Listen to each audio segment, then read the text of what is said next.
খেয়াল করে শুনুন, খুব মজার ঘটনা। আচ্ছা, আপনারা কি কেউ জানেন খ্রিস্টানরা ঈসা আলাইহিস সালামের ব্যাপারে কি বলে? নাউযুবিল্লাহি মিন যালিক। ওনারা ঈসা আলাইহিস সালামকে বলে আল্লাহর ছেলে। তাও দেখেন ওনার সম্মান বাড়াইতে বাড়াইতে কোথায় নিছে? খোদার চেয়ারে নিয়ে বসেছে, তাই না? তাহলে বাড়াবাড়ি করলো, কি করলো? আপনারা কি জানেন ইহুদিরা ঈসা আলাইহিস সালামের ব্যাপারে কি বলে? তারা ঈসা আলাইহিস সালামকে ওয়ালাদু জিনা বলে, বাস্টার্ড বলে, নাউযুবিল্লাহ। জিনার সন্তান মানে জারদ সন্তান বলে আল্লাহর এই নবীকে ইহুদিরা।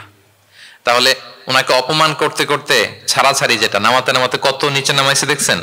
তাহলে এক ধর্ম ওনারে উঠাতে উঠাতে আল্লাহর চেয়ারে, আর এক ধর্ম ওনারে নামাতে নামাতে জমিনের নিচে। আমরা কি বলি ঈসা আলাইহিস সালামের ব্যাপারে? দেখেন, আমরা বলি ঈসা আলাইহিস সালাম হচ্ছে আব্দুল্লাহি ওয়া রাসূলুহু, তিনি আল্লাহর বান্দা এবং আল্লাহর রাসূল। আল্লাহর বান্দা বলার মধ্য দিয়ে আমরা খ্রিস্টানকে রিফিউট করি, খ্রিস্টান কমিউনিটিকে, তোমরা যে আল্লাহর চেয়ারে নিয়ে বসাইছো এটা ভুল, ওইখানে না, আরো নিচে নামাইতে হবে, উনি আল্লাহর বান্দা।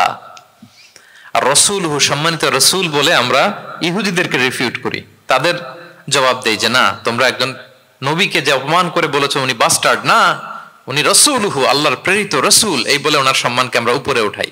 তাহলে একদল নিছিল ওইদিকে, ওইখান থেকে নিচে নামায় নিয়ে আসি, একদল মাটির নিচে ঢুকাই দিছে, ওইখান থেকে উপরে উঠাই নিয়ে আসি। তাহলে আমরা মাঝামাঝি থাকি। সুবহানাল্লাহ পড়বেন না? ঈসা আলাইহিস সালামের ব্যাপারে আমাদের আকীদা হচ্ছে মানহাজুল ওয়াসাতিয়্যাতি ওয়াল ই'তিদাল, আমরা মাঝামাঝি থাকি।